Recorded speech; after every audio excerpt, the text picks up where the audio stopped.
यूहन्ना की पहली पत्री अध्याय 2 वचन 16 और 17 मैं पढ़ रहा हूँ, ध्यान से सुनिए।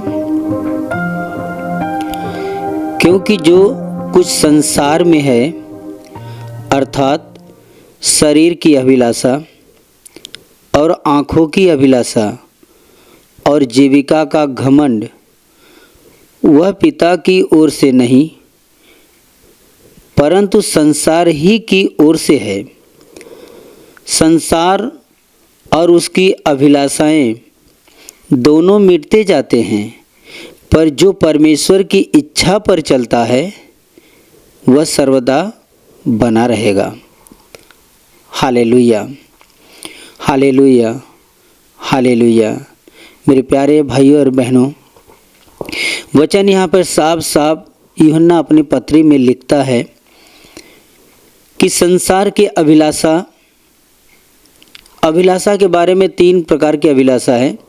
जो संसार में है, जो कुछ संसार में दिखता है, उसकी बहुत सारी अभिलाषाएं यहाँ पर है, परंतु मुख्य अभिलाषा यूहन्ना अपनी पत्री में बताया है शरीर की अभिलाषा, आँखों की अभिलाषा और जीविका का घमंड। ये 3 ऐसी अभिलाषाएं हैं जो मनुष्य आज इस अभिलाषा में खींचकर अपनी आत्मा का नुकसान कर रहा है। उसे नहीं मालूम होता है इन अभिलाषाओं में खींचकर इंसान अंधा बहरा बन जाता है। करना क्या है, जीना कैसा है, किसके लिए जीना है, ये मकसद उसको नहीं मालूम कि क्या करे। क्योंकि ये शैतान अभिलाषाएं जितनी भी है आज से नहीं, ये आरंभ से इंसान के अंदर डाला और उस अभिलाषा में खींचकर इंसान अपने आत्मा का नुकसान किया। आरंभ में पहला इंसान आदम, उसकी पत्नी हव्वा, 2 ही व्यक्ति थे जो संसार के ऊपर, पूरी दुनिया के ऊपर जो परमेश्वर ने अधिकार दिया कि सारी चीज़ जो आंखों से तुम्हें दिखाई देती है, जो भी कुछ है, सब पे तुम अधिकार रखो। लेकिन शैतान ने हव्वा के दिल को भरमाया और उसके आँखों के द्वारा जो अभिलाषा उत्पन्न किया। शरीर की अभिलाषाएं बहुत है, जो आपको अगर आँखों से जो भी कुछ दिखाई देता है वो अपने शरीर को लगने वाली चीज़ें हैं। जो भी है प्राकृतिक में जो भी कुछ दिखता है वो अपने को लगने वाली हर एक वस्तु है, हर एक चीज़ है। ऐसा नहीं कि जो कुछ हाथ में मिलता है वही चीज़। साधारण सी बात, जीव जंतु प्राणी, फल फूल, अनाज, जितने ये सब हाथ से मिलते हैं, अपने को स्पर्श करने को मिलते हैं, छूने को मिलते हैं, खाने को मिलते हैं, इस्तेमाल करने को मिलते हैं, अपने शरीर की सारी अभिलाषाएं हैं। जैसे में और दूसरी आसमान बनाया परमेश्वर ने, उसमें सूरज चाँद और तारों को बनाया, ये भी दिखता है, लेकिन उसको हाथ से ले नहीं सकते। परंतु जो दिल के अंदर जो अभिलाषा उतरती है वो आँखों से है। आँखों से उतरने वाली अभिलाषाएं खतरनाक है, सबसे बड़ी अभिलाषा, क्योंकि अभिलाषा आँखों से ज़्यादा उत्पन्न होती है। शरीर को तो लगता है, धूप लगता है, हवा चाहिए और इसको आराम चाहिए, सुख चाहिए, आनंद चाहिए, पर ये चीज़ तो इंसान अपने शरीर को पाता है, पर जो आँखों की अभिलाषा है सबसे खतरनाक होती है। इस अभिलाषा में खींचकर इंसान मौत की तरफ जाता है। जैसे हवा ने जिस फल को परमेश्वर ने मना किया, उस फल को शैतान ने भरमाया और उसने देखने को बोला और उसने आँख से अपने देखा, उसके दिल में लालसा आया और उसे चाह हुई और उसे खाया, परमेश्वर की आज्ञा को तोड़ा और पहला पाप किया। पाप करने का नतीजा ये हुआ कि उसकी आत्मा का विनाश हुआ, उसका विनाश हुआ। इसलिए विनाश हुआ क्योंकि परमेश्वर से उसका रिश्ता टूट गया, अकेला हो गई, एक तन्हा जीवन हो गया, अनाथ बन गई। क्योंकि उसके पहले उस परमेश्वर के साथ रहने वाले वो दोनों व्यक्ति थे, परंतु अभिलाषा आंखों के द्वारा दिल में उतरा और उस अभिलाषा को पूरा करने के लिए परमेश्वर के आज्ञा को तोड़ दिया और पाप वहाँ से उत्पन्न हो गया। और वही पाप आज के दिन तक हर व्यक्ति के आँखों से वो अभिलाषा खींचती है। जैसा कोई सुंदर वस्तु है, सुंदर घर है, जमीन है, जायदाद है, रुपया है, पैसा है, या कोई मनुष्य एक दूसरे को आंखों से देखकर उसके दिल में व्यभिचार वासना जागृत होता है। कैसे? आंखों से देखकर।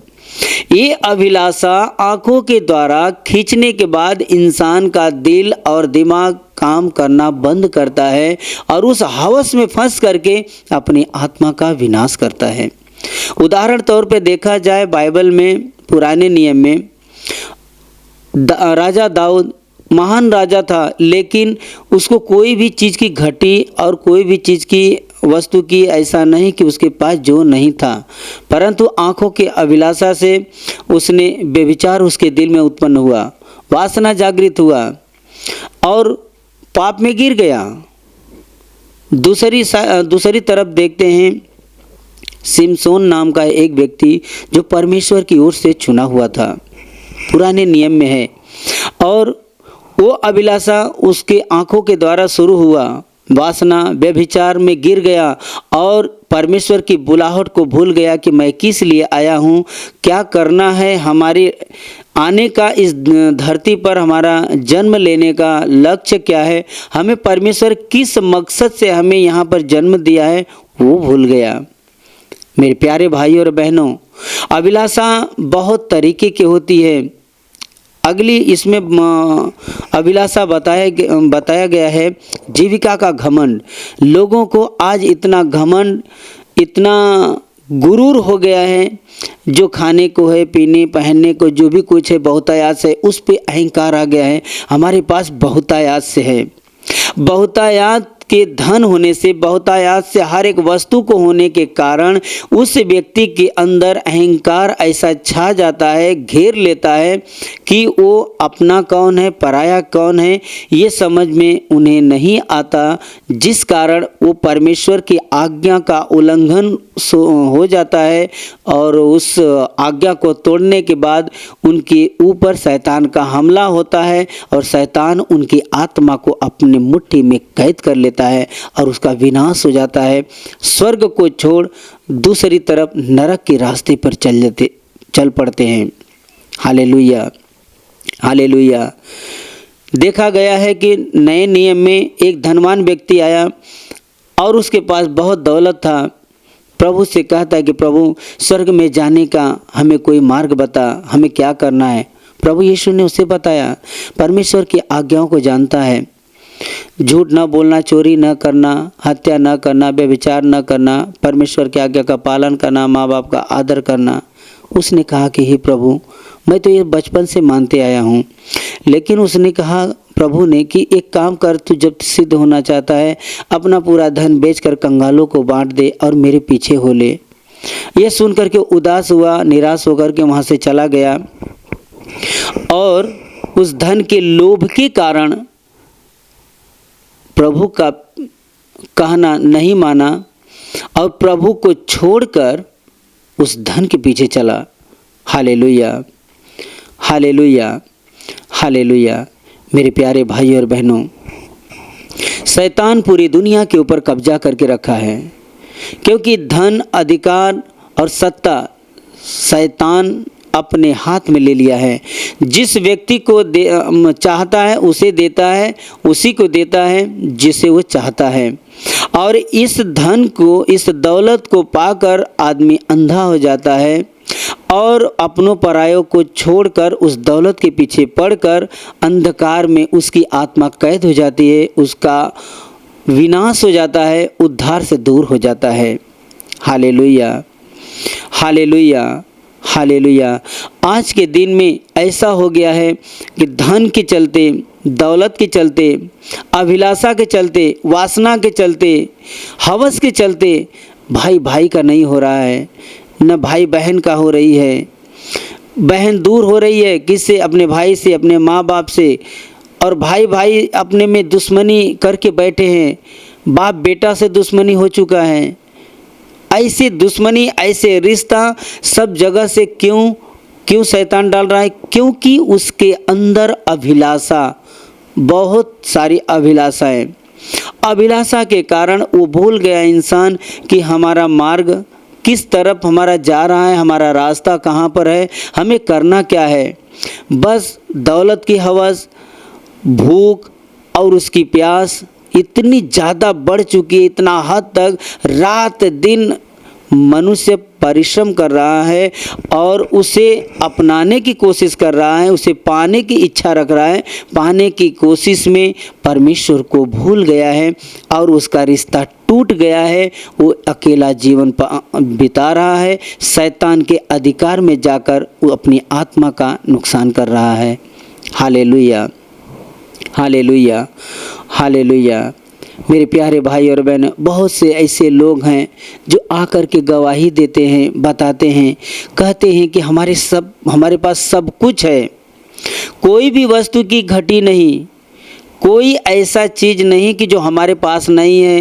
धन दौलत, गाड़ी, मकान, ज़मीन, जायदाद, खेती, बहुत सारा कुछ है, सब बड़ा परिवार है, संतान है, पैसे की कमी नहीं, घटी नहीं, खाने पीने की कुछ कमी नहीं, परंतु उन्हें नींद नहीं, दिल में शांति नहीं।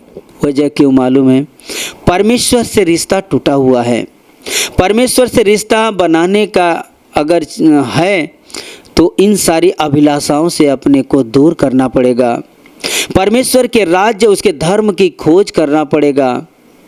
पतरस भी एक मछुआरा था, बिजनेसमैन था, पैसा वाला था, गरीब नहीं था, परंतु जब प्रभु ने उसे चुना, अपने पीछे हो लेने के लिए कहा, सब कुछ अपना व्यवसाय छोड़कर प्रभु के पीछे हो लिया, उसके मार्ग में हो लिया।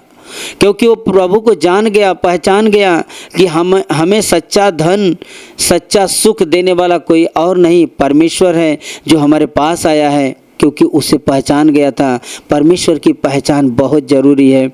अगर जिस व्यक्ति के दिल में अगर परमेश्वर के राज्य का, उसके धर्म का खोज अगर दिल में उत्पन्न नहीं हुआ है तो वह मनुष्य अधूरा है और आधा जिंदगी जी रहा है और उस अधूरे जीवन से उसका नाश हो जाएगा, विनाश हो जाएगा। बाइबल कहती है पूरी दुनिया को अपने मुट्ठी में कर लिया या पूरी दुनिया को हासिल कर लिया, जब अपने आत्मा का नुकसान किया तो क्या फ़ायदा। मेरे प्यारे भाई और बहनों, पतरस से जब प्रभु यीशु मसीह कहता है कि सब लोग छोड़कर चले गए तो क्या तू भी मुझे छोड़कर जाना चाहता है, तो पतरस कहता है कि हे प्रभु, हम तुझे छोड़कर कहाँ जाएं, अनंत जीवन की बातें तेरे पास है, तू मेरा मसीहा है, तू मेरा प्रभु है, हम तुझे छोड़कर कहाँ जाएं। मेरे प्यारे भाई और बहनों, धन दौलत, जगह जमीन, उसकी सारी अभिलाषाएं सब नष्ट हो जाएगी। आगे के वचन में बता रहा है कि संसार और उसकी अभिलाषाएं दोनों मिटती रहती हैं। जितने लोगों ने धन दौलत इकट्ठा किया, जितने भी लोगों के दिल में अभिलाषाएं उत्पन्न हुई, दौलत की हो या कोई और अभिलाषा हो, सब कुछ इसी जगह रह जाएगा, सब कुछ छूट जाएगा। कोई भी अपने साथ, आत्मा के साथ कुछ नहीं लेकर जा सकता, सब कुछ रह जाएगा। यही ज्ञान, यही समझ शैतान ने इंसान के दिल से और उसके मन से चुरा लिया है। इसी के कारण इंसान अंधा और बहरा बन चुका है, परमेश्वर की बुलाहट और उसकी आवाज़ को नहीं सुन रहा है। और नहीं सुनने के कारण दुख, दर्द, बीमारी, परेशानी, चारों तरफ से तन्हा जीवन, चारों तरफ से उसको सताव, अशांति, यही सब घेर के रखा है। रात को नींद नहीं, बेचैन है, इंसान आत्महत्या कर रहा है। क्यों? उसे लड़ने की ताकत नहीं। क्योंकि इन सारी चीज़ों से, अभिलाषाओं से लड़ने के लिए इंसान अपने बुद्धि, अपने दिल, अपने ताकत से लड़ नहीं सकता। इससे लड़ने के लिए आसमानी ताकत चाहिए जो यीशु मसीह अपने पवित्र आत्मा के द्वारा देगा। Hallelujah, hallelujah, hallelujah. इन बातों से लड़ने के लिए, इनसे जूझने के लिए शैतान नहीं चाहेगा कि आप इसे लड़ सकते हो। क्योंकि वो अनदेखी ताकत है।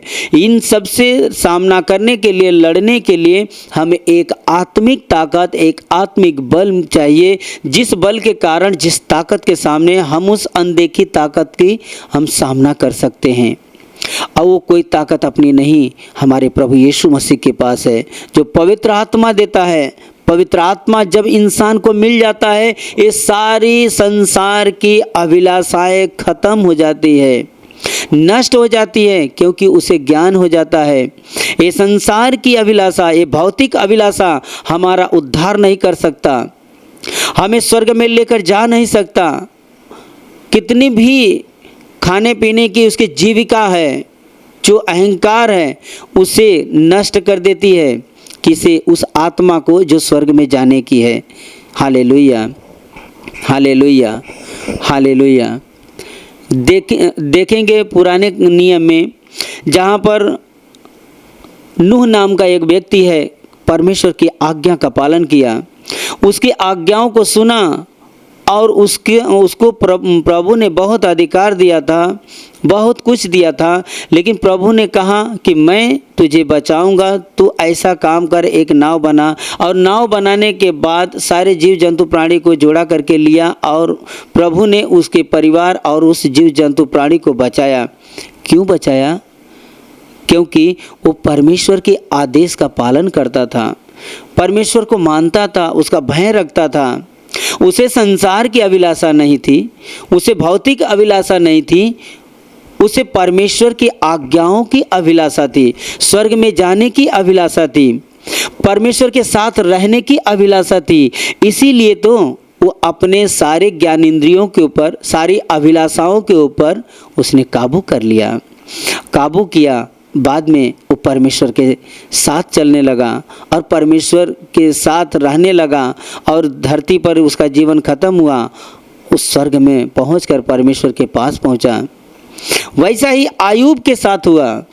वो भी धर्मी व्यक्ति था, वो राजा था, उसके पास सब कुछ था, लेकिन शैतान ने उस अभिलाषाओं को उसके दिल में उत्पन्न करने के वजह उसकी परीक्षा लेना चाहा, परंतु वो परमेश्वर की ओर देखता रहा, परमेश्वर की आज्ञाओं का पालन करता रहा, सुनता रहा, यहाँ तक कि सब कुछ उसका छीन लिया शैतान ने, यहाँ तक कि उसके सुंदर शरीर को भी छीन लिया, पूरा चीज़, उसका राज्य, उसका जो भी साम्राज्य था, सब कुछ नष्ट हो गया, ध्वस्त हो गया। वो परमेश्वर में बना रहा। आगे क्या हुआ? प्रभु का महान अनुग्रह उसके ऊपर हुआ, प्रभु उसके साथ था।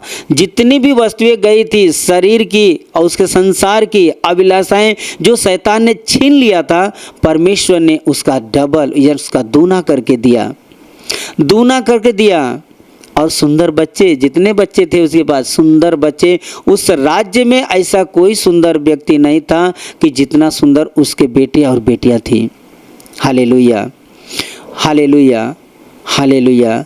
मेरे प्यारे भाई और बहनों, निराश नहीं होना, हताश नहीं होना, क्योंकि आप ऐसे परमेश्वर के पास आए हो, आप ऐसे जिंदा खुदा के पास आए हैं कि आपका हाथ पकड़कर स्वर्ग में लेकर जाने वाला है, स्वर्ग में लेकर जाने वाला है। क्योंकि आपके सारे दुख, सारी तकलीफ, सारी बीमारियां जो भी हैं, जो लाइलाज बीमारी है, उससे आप पीड़ित हैं, परेशान हैं, शैतान का हमला हुआ है। क्यों हुआ है? अपने पापों के कारण। क्यों हुआ है? अपने गुनाहों के कारण। तो उससे छुटकारा देने वाला कोई और नहीं, धरती का कोई व्यक्ति नहीं, वो सिर्फ एक ही है, जो हमारा प्रभु यीशु मसीह है। उसके पास जो कोई आता है कभी निराश नहीं होता, कभी मायूस नहीं होता है। उसके पास आने के बाद जब प्रभु उस दैवीय सुरक्षा में जब अपने लेता है, पवित्र आत्मा जब देकर आशीषित करता है, उस इंसान के दिल में, उसके मन में पवित्र आत्मा का ज्ञान और बुद्धि जब विकास करने लगता है, जब पवित्र आत्मा सिखाने लगता है, तब उसे एहसास होता है मेरा शरीर, मेरे शरीर की सारी अभिलाषाएं, सारी ज़रूरतें ये ख़त्म हो जाएगी, ये धरती ख़त्म हो जाएगा, आसमान ख़त्म हो जाएगा, सूरज चाँद तारे ख़त्म हो जाएंगे, नष्ट हो जाएंगे, परंतु मेरे अंदर रहने वाली जो आत्मा है, हम परमेश्वर की इच्छा के अनुसार चलेंगे, पापों से पश्चाताप कर फिर कर उसकी ओर बढ़ेंगे, उसकी आज्ञा का पालन करेंगे, प्रार्थना करेंगे, वचनों में बने रहेंगे, तो मेरे अंदर रहने वाली आत्मा हमारा विनाश नहीं होगा। उस आत्मा का उद्धार होकर उस परमेश्वर के पास पहुंच जाएगा और अनंत काल में सुख और आनंद पाएगा। Hallelujah, hallelujah, hallelujah. इसलिए मेरे प्यारे भाई और बहनों, आप निराश नहीं होना। कितना भी आपको सताव है, कितना भी आपको अभिलाषाएं खींचती हैं, दूसरे वस्तु को देखकर, दूसरे का घर देखकर, दूसरे का बेटा बेटी देखकर, दूसरे की पत्नी देखकर, दूसरे का पति देखकर, दूसरे का परिवार देखकर, शैतान दिल में आँखों के द्वारा अभिलाषा डालता है। तेरे पास कुछ नहीं है, तेरे पास घर नहीं है, तेरे पास गाड़ी नहीं है, तेरे पास सुंदर पत्नी नहीं है, तेरा सुंदर पति नहीं है, सुंदर बेटा बेटी नहीं है, तेरे पास घर नहीं, तेरे पास जायदाद नहीं, तेरे पास ज़मीन नहीं। तो उस समय सिर्फ यही कहना कि मेरे पास इन सारे अभिलाषाओं को नष्ट करने वाला और मुझे जन्म देने वाला, दुनिया का निर्माण करता और विधाता यीशु मसीह हमारे पास है। हम बहुत बड़ा धनवान व्यक्ति हैं। ऐसा जब आप बोलेंगे तो अभिलाषा को उत्पन्न करने वाला वही शैतान आपका साथ छोड़ेगा, आपके सामने से हट जाएगा, क्योंकि जान जाएगा वो, क्योंकि अभी ये हमारे भरमाने में नहीं आएगा, क्योंकि इसके साथ पवित्र आत्मा इसका मदद करता है। वो प्रभु यीशु मसीह इसके आगे है। अब ये हमारे हाथ में नहीं आएगा। अब ये परमेश्वर की आज्ञा का पालन करेगा। अब ये हमारे पास अब कुछ भी योजना नहीं कि इसके सामने चल सके। मेरे प्यारे भाई और बहनों, पवित्र आत्मा बहुत ज़रूरी है। प्रभु यीशु मसीह आपके पास बहुत ज़रूरी हैं। प्रभु यीशु मसीह आपके पास हैं तो पवित्र आत्मा आपके साथ हैं। पवित्र आत्मा जब आपके साथ है तो आपका वो टीचर है, अध्यापक है, आपका मार्गदर्शन करेगा। क्या चाहिए क्या नहीं चाहिए, जो भी ज़रूरत है, इच्छा जागृत होने से पहले परमेश्वर आपको पूरा करेगा, आपको आशीषित करेगा और आपके जीवन में खुशी और शांति देगा, जिसके द्वारा आपका जीवन धन्य हो जाएगा, आपका जीवन प्रकाशित हो जाएगा और आप आनंदमय जीवन बिताएंगे और आपके साथ आपके आने वाली पीढ़ियां आपको देखकर एक आप प्रेरणा स्थल बन जाएंगे और आपका मार्ग पे चलने के लिए वो प्रयास करेंगे। आपका जीवन तो सफल हो जाएगा और आपके बाद आने वाले लोगों का जीवन सफल हो जाएगा। Hallelujah, hallelujah, hallelujah, hallelujah. मेरे प्यारे भाई और बहनों, अभी हम आपके लिए प्रार्थना करेंगे। अगर आपको कोई बीमारी है, उस बीमार भाग पे हाथ रखिए। अगर वहाँ पे नहीं रख सकते तो अपने सीने पर हाथ रखिए, आंखें बंद रखिए और प्रार्थना के दरमियान प्रभु यीशु आपको स्पर्श करेगा, आपकी बीमारी चली जाएगी। हे स्वर्गीय महान प्यारे प्रभु, हम तुझे दिल से धन्यवाद देते हैं, हम तेरे नाम की महिमा करते हैं। प्रभु, आज जितने लोग प्रार्थना को सुन रहे हैं और प्रवचन को सुन रहे हैं, प्रभु उन सब का जीवन हम तेरे हाथ में सौंपते हैं। उन सब के ऊपर दया कर और सारी अभिलाषाओं से उन्हें बचा। आपके शरीर में जो भी दुख है, जो बीमारी है, शैतान के सारे हमले हैं, प्रभु यीशु के नाम से नष्ट हो जाएं, नष्ट हो जाएं। आपके ऊपर, आपके परिवार के ऊपर, आपके रोजगार के ऊपर कोई भी प्रकार का बंधन, दुष्ट आत्मा के प्रभाव, अंधकार की सारी ताकत प्रभु यीशु के पवित्र लहू के द्वारा नष्ट हो जाए, नष्ट हो जाए। आपके ऊपर, आपके परिवार के ऊपर, आपके व्यवसाय के ऊपर प्रभु यीशु का महान आशीष है। आमीन।